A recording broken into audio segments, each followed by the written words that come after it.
Welcome to the show that gets Christians thinking about faith and politics. Get ready to challenge the status quo, expand your imagination, and tackle controversy head on. Let's stand together at the intersection of faith and freedom. It's time for the Libertarian Christian Podcast. Welcome to another episode of the Libertarian Christian Podcast, a project of the Libertarian Christian Institute and part of the Christians for Liberty Network. I am your host, Doug Stewart, and I am joined today by none other than Scott McKnight. He is professor of New Testament at Northern Seminary in Lisle, Illinois. He is the author of more than 80 books, including the award-winning The Jesus Creed, The King Jesus Gospel, Kingdom Conspiracy, and recently, which is the topic of today's conversation, Revelation for the Rest of Us, which is subtitled A Prophetic Call to Follow Jesus as a Dissident Disciple. Scott, thanks for joining us. Doug, thanks for having me on. I'm looking forward to this. Yeah, I am too. Your subtitle is really what caught my attention. In biblical studies, the idea of a prophetic voice has been around for a couple decades, and I think there are a lot of Christians who want to speak truth to power, speak truth to culture, and that includes speaking truth to other Christians who are engaged in what we might call just going along with whatever the regime has for us. And when your subtitle says a prophetic call to follow Jesus, and that's what the book of Revelation is in part about, then of course I'm going to snatch that book right up off of Amazon. I guess I can't snatch it on Amazon. I'm going to purchase it. I'm going to one-click it on Amazon, and I'm going to buy it. And I really enjoyed it. So I want to start by asking you, why this book and why now? Well, yeah, why now? That's a big question. Well, I'm a professor, This is what we do. We teach and we write. So that's a big part of this. But for a long time, and early in my Christian development, as a high schooler, I became fascinated by the book of Revelation. And my life has gone through different phases where I was obsessed by it. I read everything about it. Then I put it aside for a decade. And then I came back to it a little bit. Then I put it aside. And it was never a part of much of my teaching career, maybe a day at the end of a semester, if I still had time left in the schedule. At one time I taught, I think it was 2 lectures on it every time I taught a certain course. But by and large, I haven't been able to.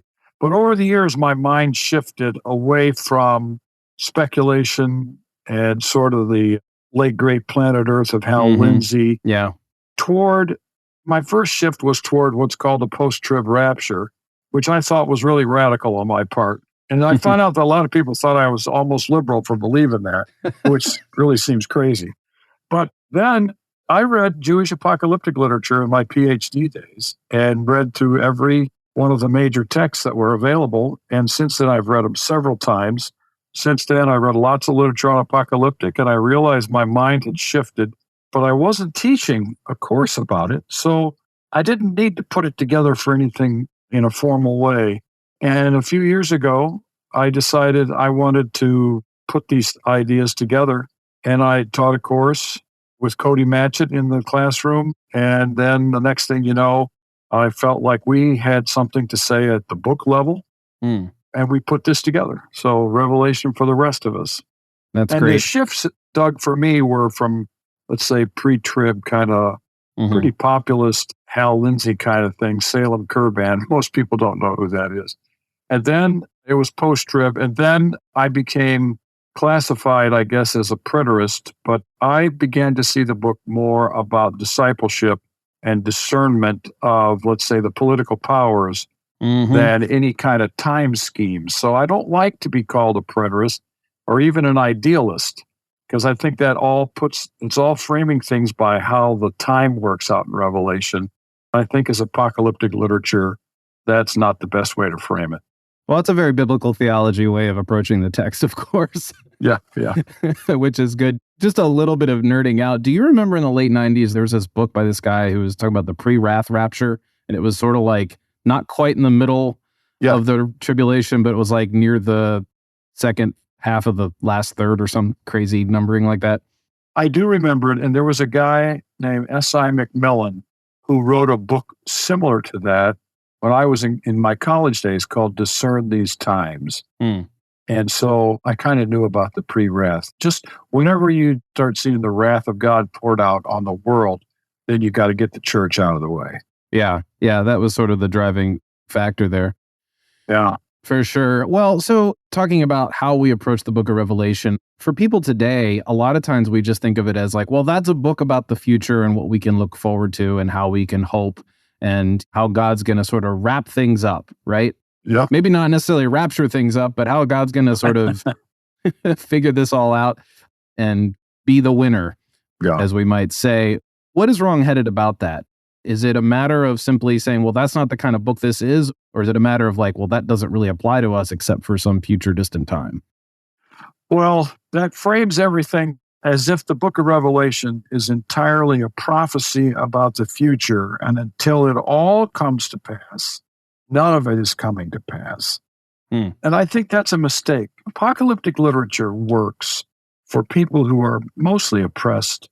They write this kind of literature as a way of symbolically and using metaphor and imagery and bizarre stuff and calling people names, the beasts and the dragon, and giving names to cities like Babylon for Rome. It's a way of describing God's perspective. So there's a real claim here in the book of Revelation. This is a divine perspective on the Roman Empire through the image of Babylon. And at the same time, it gives the divine perspective and the divine affirmation of the church, the people of Jesus, the people of God, who will someday be given a city and will be ushered into a city where justice and peace and love and wisdom will all be established and evil will be eliminated. So it's got utopia in it, but it is at the same time, it's very much a critique, in fact, entirely a critique of the Roman Empire for the sake of the Christians in Western Asia Minor, so that they will know that God is going eventually to conquer the evil of this world. Talk about why it would be important to see John, the writer, as a dissident.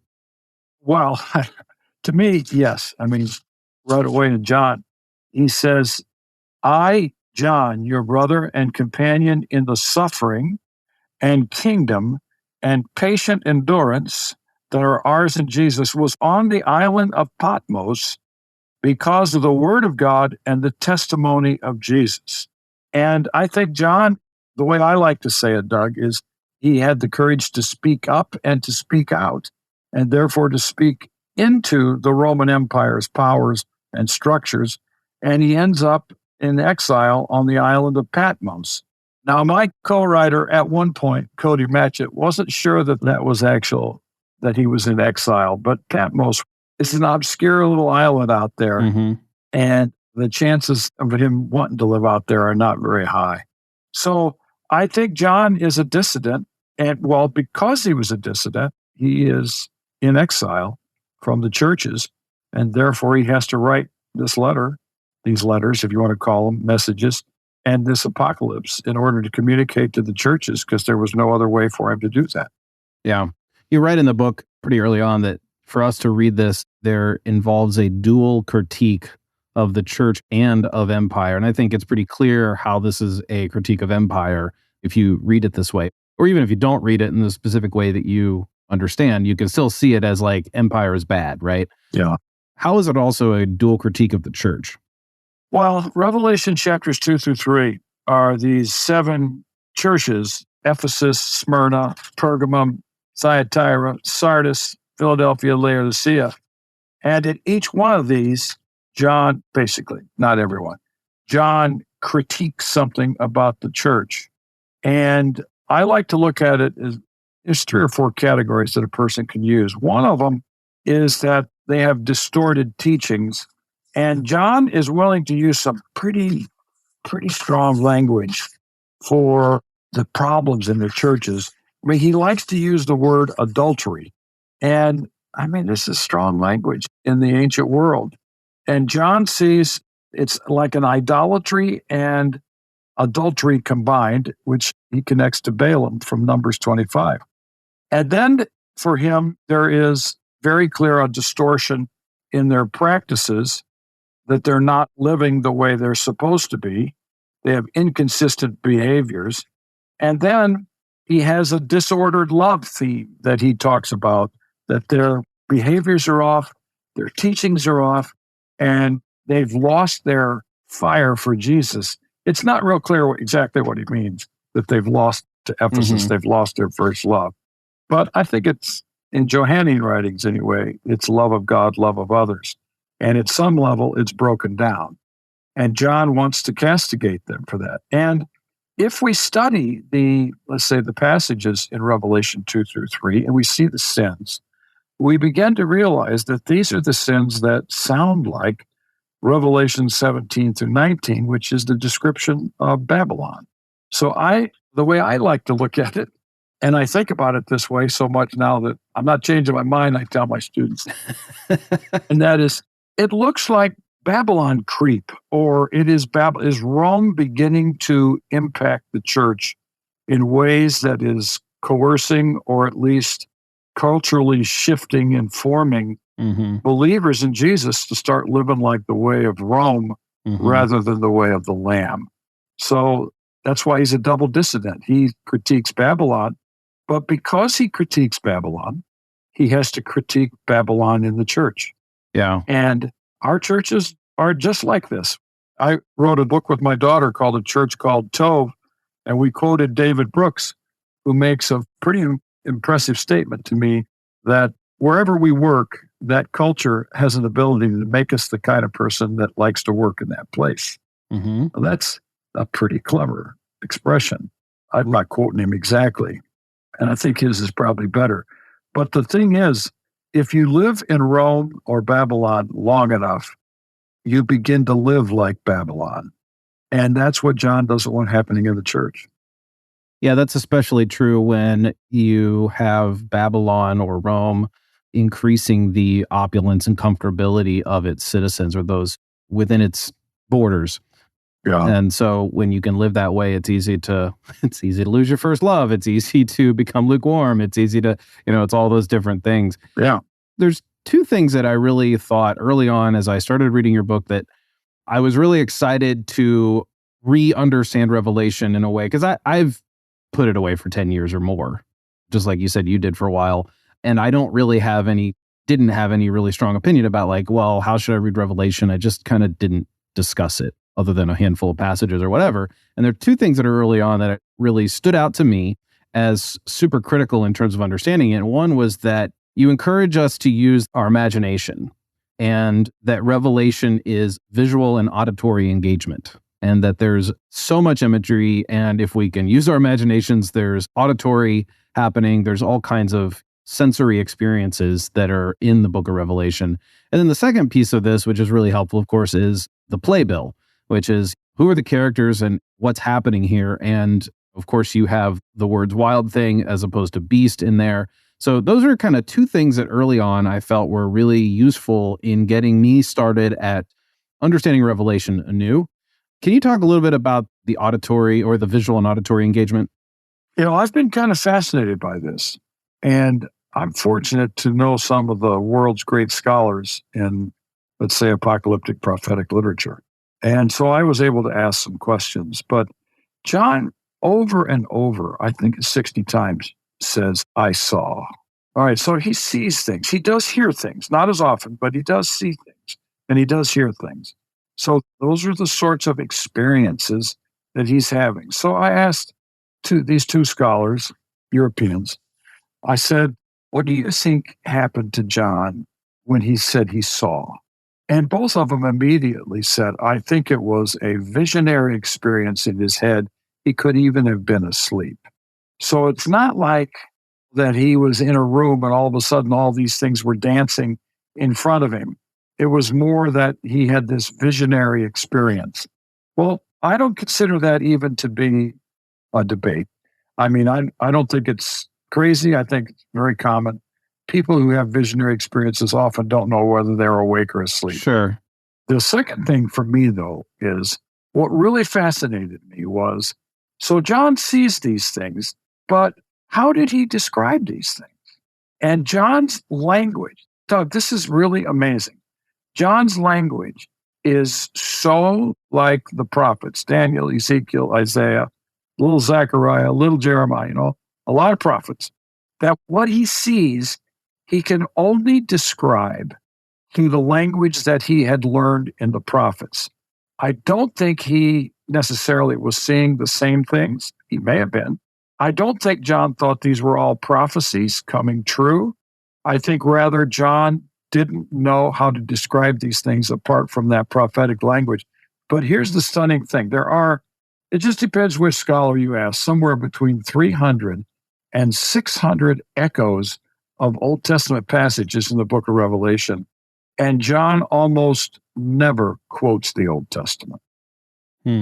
That is stunning. I mean, I grew up in a fundamentalist Baptist church where the older people in the church could talk biblical language and could use the King James Version for almost everything. I mean, I grew up praying in the King James Version, like my father. My father died at 91 years old, and he was still praying in the King James English.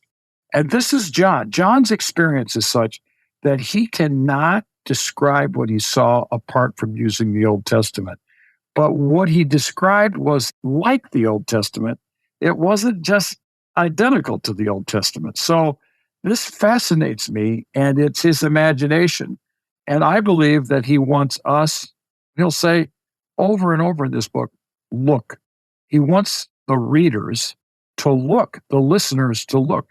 This book was read at least 7 times front to back to a congregation. And when that was done, they did not have their NIVs or whatever, their CEBs, whatever translation they didn't have them in their laps listening to a sermon. Mm-hmm. They had to listen to it. And when they heard these things, their minds naturally went to the visions. I saw a dragon, a great fiery red dragon, enormous. Well, you're going to start thinking, what would that look like? What would a dragon look like? And its tail swept 1/3 of the stars out of the sky. And it spews out a river after the woman in Revelation chapter 12. All these things. I saw a beast come out of the sea. And the word he uses, therion, is the Greek word for a wild animal. And I was going to use a wild animal, but I thought I'll use wild thing because that's like more a syndeck where the wild things are. So John wants us to be carried by his language into the things that he's saying and hoping with his language to evoke in our brains the same thing that he had in his brain. And I find that without imagination, the book falls flat. And now I'll tell you a story. I'm in college, and Tim LaHaye writes his first commentary on Revelation. Most people don't know about this, I don't think, so long ago. And he had someone draw black and white, just sketches of the figures that are described in Revelation. And I remember thinking, I thought it was hokey, but at the same time cool. And at the same time, I think, no, that's not what's happening. I don't want a sketch, a black and white sketch of this fiery red dragon. I need to be left alone for my mind to go where John wants me to go. And I think when we let that happen, we experience what John wants us to experience. The same thing when we read Chronicles of Narnia or Lord of the Rings, we sort of have our own images of what these people look like. That once the movie comes out, destroys our imagination because it's no longer our imagination, but we think of Gandalf, whoever that guy was who acted for him on Lord of the Rings. Yeah. That kind of ruins the imagination level. So Sure. That was a long answer. Sorry. No, it's good. I know that I grew up in very similar circumstances in my faith, as you just described, including the type of church and the Bible we used. And I know that just before the vision, I don't have the Bible in front of me, but I believe it's in, God says, come up, I must show you what is soon to take place. And that is used often as here is how we know that Revelation is about future events. And so I can imagine that that's probably a little bit of a hurdle for some to be like, well, wait a second. Isn't this about future things? Isn't this about what will soon take place? Now, we could talk about what soon means. Maybe I'm misquoting it. You seem to have it in front of you. I think it might be after the church's chapter. Well, it's 4:1. Yeah, that's right. Actually, it doesn't actually say anything about the future directly. It says, come up here, ascend here, and I will show to you what is necessary to happen after these things. Okay. So after these things, that's the time limit, and that's sort of after what he's just told the churches, I would say. But that was the come up here was when I was in, you may have heard this too, Doug. This was the rapture when I was in college. My teachers told me that. Oh, yeah. Okay. I'm looking at the King. I pulled up the King James. Come up hither and I will show thee things which must be hereafter. Okay. That's why that's sticking in my mind then. Okay. Yeah. No, this is a really important question, and it's a good one, and I don't think it takes that long to answer it. But a prophet in this book is a prophecy at some level. Most people say it's a letter, it's a prophecy, and it's apocalyptic. I think that more often John describes it. He doesn't do this a lot, but he does say it's a prophecy. All right, a prophet in the ancient world was someone who was commissioned by God to speak to the people of God about their current situation, with the warning or the promise that if they respond and repent, blessings will come. And if they choose not to repent and continue in their disobedience, divine judgment will come. That's what a prophet did. So John is speaking to his churches and saying, if you don't repent, this is what's going to happen. But he also says, if you do repent, you're going to, or you start living the right way, you're going to see the judgment of God come upon this world because of the persecutions of these people or the opposition, and so of Babylon. So to me, to think that all of this is, in a sense, it's future, in a sense, of course, but it is not predicting, let's say, environmental catastrophes and stars falling from the sky. You can't throw a third of the stars in the sky onto the earth and there still be an earth. These stars are bigger than the earth, right? Some are bigger than our solar system. So this isn't going to work. I mean, this is just scary language. It's a rhetoric that motivates people to take what John has to say more seriously and to live in light of what God has called us to do. Hello, everyone. It's Doug from the Libertarian Christian Podcast. You might notice already that this recording sounds quite a bit different from usual. In fact, it probably sounds pretty crappy. Well, I'm doing this to show you something pretty amazing. As you might know, the guys over at Podsworth Media have been producing my show for several years, quite a while, hundreds of episodes. And now they have a brand new online app for taking rough recordings like this one and making them sound a whole lot cleaner and a lot more listenable in just a few easy clicks. So here are some of the core features. They remove background noise. It reduces plosives, which is really handy for me because I often forget to put my pop filter on before I do a YouTube video. Because pop filters look terrible when you're on camera. It fixes clipping. It removes clicks and pops. It fixes clipping. It removes clicks and pops. It evenly levels dialogue so that you don't have somebody talking really quietly and then somebody talking really loud because they're too close to the mic or too far away from the mic. It evenly levels dialogue so that you don't have somebody talking really quietly and then somebody talking really loud because they're too close to the mic or too far away from the mic. How do you use it? It's easy. You go to podsworth.com, you click Get Started, and because you're a listener to one of the Libertarian Christian Institute's podcasts, you can get 50% off your first order by entering the promo code LCI50. That's LCI50, and you will get 50% off your first order. If you are doing anything like a podcast, a video, a sermon, an audiobook, anything that's spoken word, you want to use podsworth.com and clean up your audio to be even more professional and polished. You want to use podsworth.com and clean up your audio to be even more professional and polished. So obviously, this is a truncated version of your defense of how to read Revelation this way, and I would encourage our listeners to pick up the book and take a look at it because it brings Revelation to life in the sense that we can now have, and I'm about to ask you, this thing called a Babylonian hermeneutic and understanding what does it mean to live under empire. I think a practical application of the book of Revelation requires us to understand that the description of empire, of Babylon, of the dragon, of all of the characters in this drama are at play today. And not in the sense of like, oh, well, we need to identify the Antichrist, which you deal with that question in the book pretty easily and pretty quickly, actually, is we can now identify, like, what is Babylon today? What is Babylon doing? How is it? I forget what the word you used earlier about maybe coddling us would be. I don't think that was your word, but how is that happening for us today? Because I think there's a lot of American Christians especially, and maybe it's not this way around the world, but there are a lot of American Christians who don't really understand that we live in many ways in exile in Babylon. So what does it take to develop what you call in this book a Babylonian hermeneutic? Yeah, and you're right. That's sort of the heart of the book. And I'm preparing some talks for a church in Oklahoma this weekend. I tell my students, you have to begin reading the book of Revelation in chapter 17 rather than chapter 1 if you understand what John's getting at, even in chapter 1 and especially 1 through 3.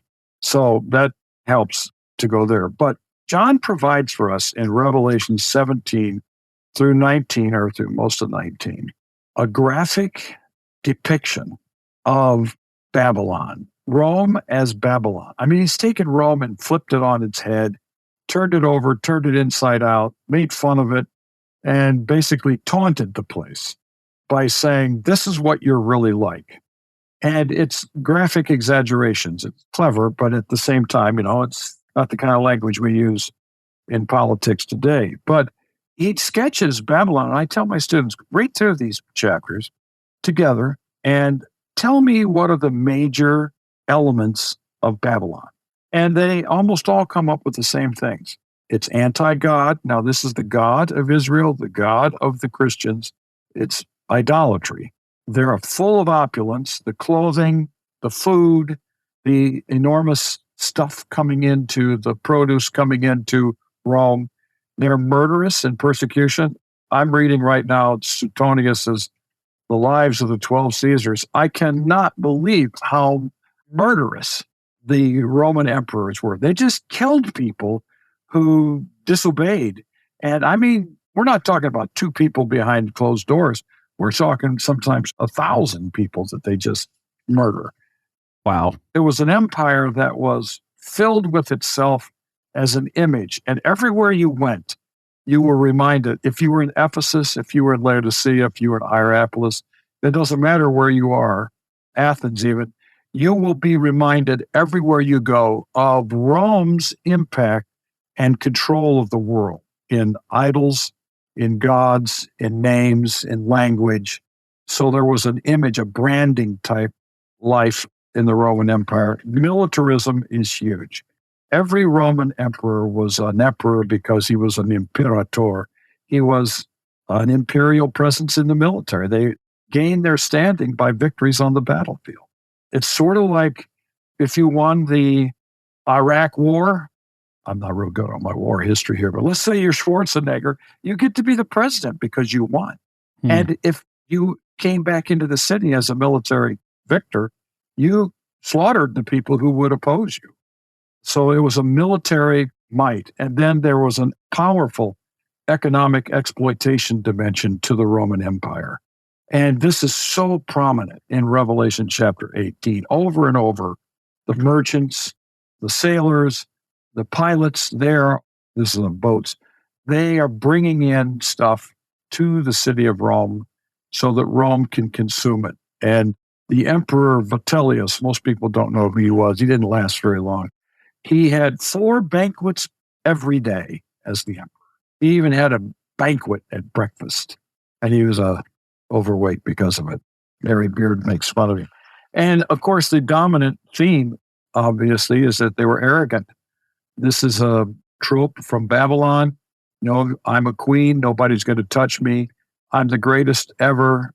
That sort of arrogant narcissism of the Roman emperors breeds a culture that thinks that it's the greatest nation and is entitled to everybody's produce, everybody's land, everybody's money, everybody's women. So these are the marks of Babylon that John is beginning to see felt in the churches, and he wants to purge the churches of these sorts of marks. So then what does he want the churches to do? Like, what role does the church play as Babylon is going to be dominant? Now, how do you live as a faithful follower of Jesus, who is the Lamb in the empire, in Rome, in Babylon? That's John's big question. And I would say 3 words, Doug, sum it up for me.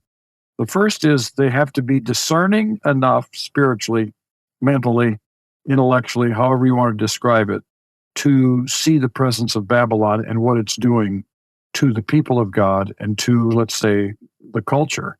What is it doing? So they have to have discernment. The second thing is, for John, one of his favorite terms is that they are a witness. Now, the Greek word martureo, to witness, becomes also the noun martus, a witness, and martus becomes the word martyr in English for the people who give their life. So a witness for John is someone who sees something and says what he or she saw and is willing to live in accordance with what was seen. Now, the seeing here is to experience. These are people who've experienced Jesus as the Lord, as the Lamb, and they are willing to speak up for him, and they're willing to live with the consequences of what that means to speak up and speak out against the powers. So discernment, witness, and the third one is worship. And this was, for me, one of the most exciting little sideshows for me in reading. I had fun doing this. I learned from Bryant Blount, an African-American New Testament scholar, that in the African-American tradition, the songs of the book of Revelation are understood in similar ways to the spirituals in the African-American or the Negro tradition. And as a result of this, these songs, there's 9 major songs in the book of Revelation from chapters 4 through the end of the book. Those songs are simultaneously worship songs, but they are also subversion songs. Because if you sing that the Lamb is now on the throne or that God is in control, you are saying that Caesar is not. And that is an act of subversion. It's an act of resistance. It's the act of a dissident disciple saying, I'm going to follow Jesus no matter what happens. So that's sort of John's threefold sermon, 3-point sermon for how to live the Christian life when you're in the empire. Hi, everyone. This is Norman Horn. If you're enjoying this podcast, you may want to check out the others in the Christians for Liberty network, such as my own Faith Seeking Freedom podcast, where I take listener-submitted questions about liberty and give brief but engaging answers that you can use and share. The Christians for Liberty network is dedicated to bringing you content that you will love to learn from, and we appreciate your support. Now let's get back to the show, and I hope you check out the FSF podcast soon. What sort of current things do you worry about with the church as it relates to Babylon? I mean, some of the things that you described there could very well describe Western civilization in a number of ways, even for all of its good. And I think it's also very clear, especially for the group of listeners that you are speaking to on this podcast, that the militarism is just significantly out of control. And there is a sense of arrogance, especially with certain administrations in our presidency, that we have to put America first and all of this. And so there's a very Americanized culture that has sort of washed over a lot of Christian churches in the West, and more specifically, obviously in America. What do you worry about the most with respect to what has happened, what Babylon has done to influence the church? Yeah, good questions. One of the themes of the book is that Babylon is timeless. Babylon is always with the church. Babylon is not just one specific future city. It's not just one past city. It's always present.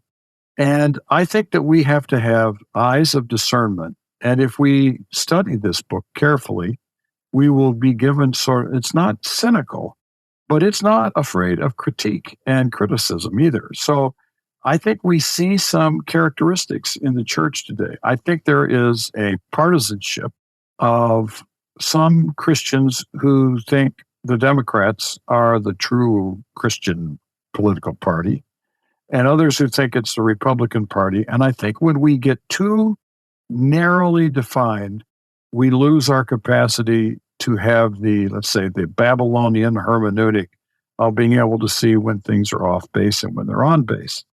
And I understand some of what your listeners are into, but because they've been, if I can say this, I may be wrong, because they're more of a minority voice rather than a dominant voice. Is that fair? Yeah. Oh, yeah. Okay. they have the privilege of being able to look at both parties in our system and say, they got that wrong, they got that wrong. And they don't have to feel allegiant. So that's one thing. The second thing is that people have become allegiant sometimes so much to America that they aren't allegiant as much to Jesus. And this is a very serious act of idolatry that John would jump up and down and say, didn't you read my book? This is exactly what I'm getting at. The allegiance thing is prominent. The other thing I would say is the capitalism of America entitlement, where people just feel like they have no responsibility for the nation, for others, is seriously critiqued by John in his very strong critique of economic exploitation. So I think those are some of the lessons.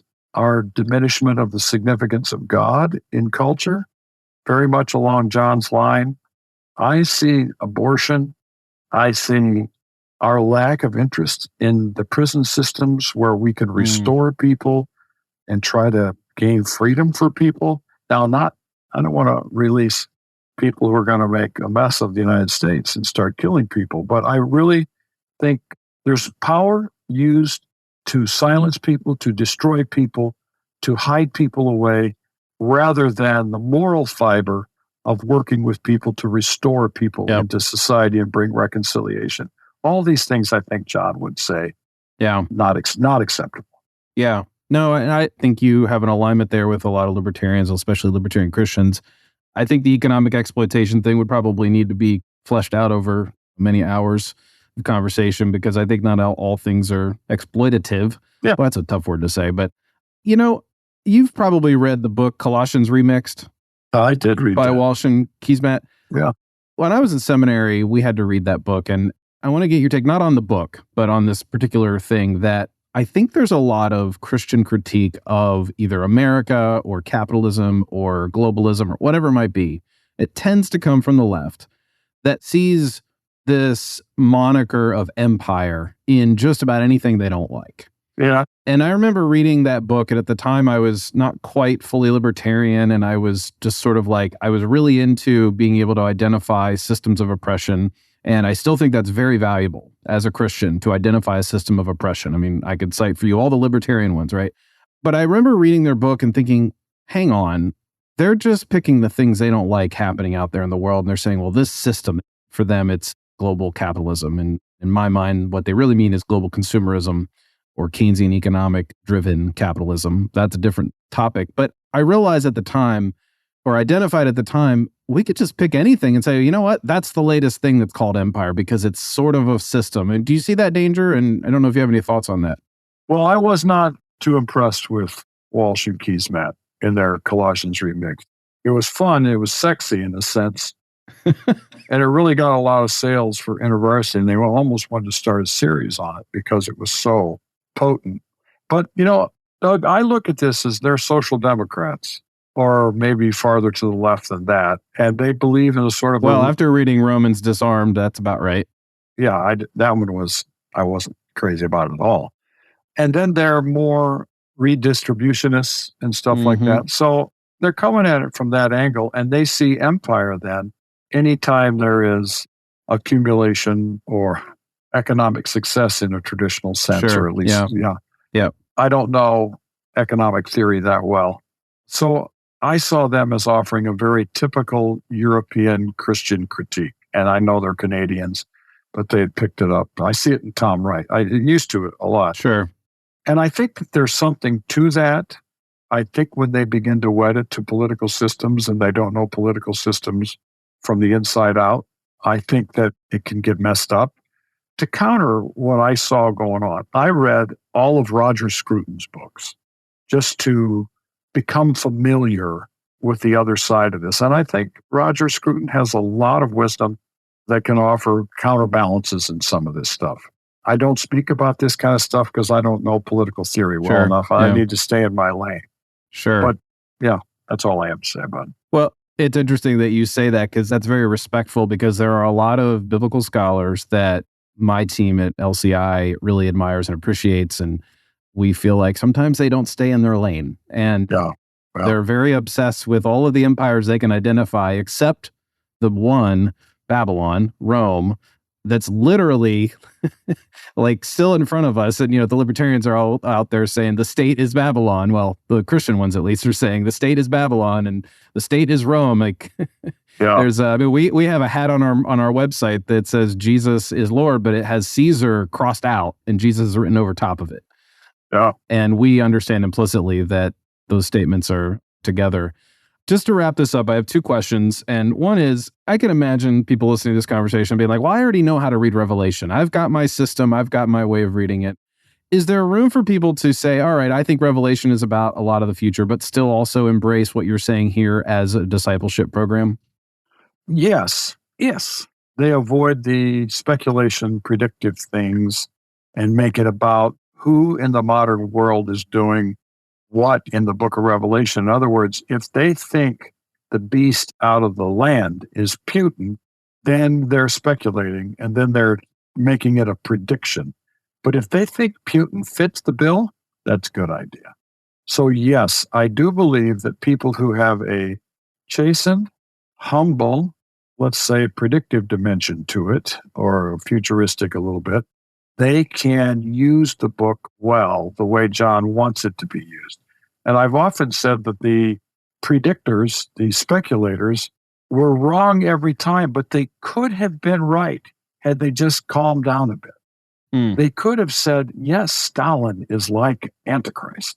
John himself says there are many Antichrists, not in the book of Revelation, but in First John. Yeah, sure. So seeing Stalin and Hitler and Mao Zedong and other people as having dimensions of the Antichrist, yes, by all means, as long as we don't make it that this is the one person that fulfills it. So sort of like the latest iteration. Yes, exactly. Yeah. I'm happy with that. Yeah. Well, I really appreciate this conversation about Revelation. I know you also have a translation of the New Testament coming out soon, I believe in June, called the Second Testament. I wanted to ask you, what are you up to with that translation, and why wasn't Tom Wright's good enough for you? Okay. I don't know if you've heard the story. So when Tom's translation came out, I got a copy, and I was with Tom in New York City. Just after it came out, he was having a riot, listening to someone talk where he could say, I want to see how I translated that. And John Goldingay came out with his Old Testament, and they bound them together, these two. Yeah, I have that copy. And I thought, when I read Goldingay, I thought, this is not at all the same theory that Tom Wright used. They're completely different. So I was talking to the editor at InterVarsity who published John Goldingay in the United States. And I said, his name was John Boyd. And I said, John, these two translations don't belong together.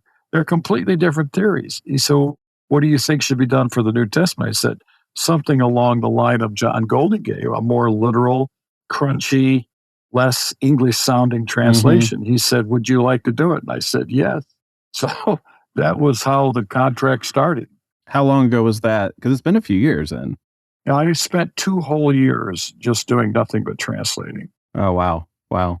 So that was probably 4 years ago, 5 years ago. Yeah. I think I did it in 19 is when I began. Yeah. Okay. I think I vaguely heard that story in an interview you did on a podcast a few years ago or whatever. Do you have any thoughts on Hart's translation? Well, I did want to say this. I really like Tom Wright's translation. Oh, yeah. My only regret about that is it is not in audiobook form, which I love to listen to the scriptures being read. Okay. Now, David Bentley Hart. Because his is pretty rigid. His is pretty rigid in that direction of what you were describing. He used the word and every time the Greek word kai shows up. I just couldn't do that to myself. I think we use a period, and that's what and means. A period at the end of a sentence starts out with kai in the next sentence, so I don't need kai. Well, I went through that translation very carefully as I was doing mine because I knew there were some similar things. And there are a lot of mistakes made, verses omitted, just kind of odd things. And then he's got some translations that I don't agree with. And then he's been pretty belligerent about some other topics that he's written about. He just kind of, I had it on my shelf to use, but he kind of just turned me off the way he's been doing some things lately. So I think it's an interesting translation. I appreciate your thoughts, and I'm looking forward to reading yours. I was investigating you can get the look inside feature on Amazon right now, and so you can kind of search through some of the text a little bit and get a sense of where you're going with that, which I was having a little bit of fun with last night. But Scott, thank you so much for joining us for this conversation. Where can people find you online? Well, I have a Substack, so Scott McKnight Substack, and I used to have a blog at Christianity Today, but they're getting rid of the blog. I have a Twitter account, Scott McKnight, 1T and Scott, and Facebook, 1T and Scott. Somebody has a bogus site. I shouldn't even say this aloud, trying to make fun of me or something. Oh, no. I don't look at it. So that's what I have. Excellent. Well, thank you again for joining us. Thank you. Thank you for listening to another episode of the Libertarian Christian Podcast. If you liked today's episode, we encourage you to rate us on Apple Podcasts to help expand our audience. If you want to reach out to us, email us at podcast@libertarianchristians.com. You can also reach us at LCI Official on Twitter. And of course, we are on Facebook and have an active group you are welcome to join. Thanks for listening, and we'll see you next time.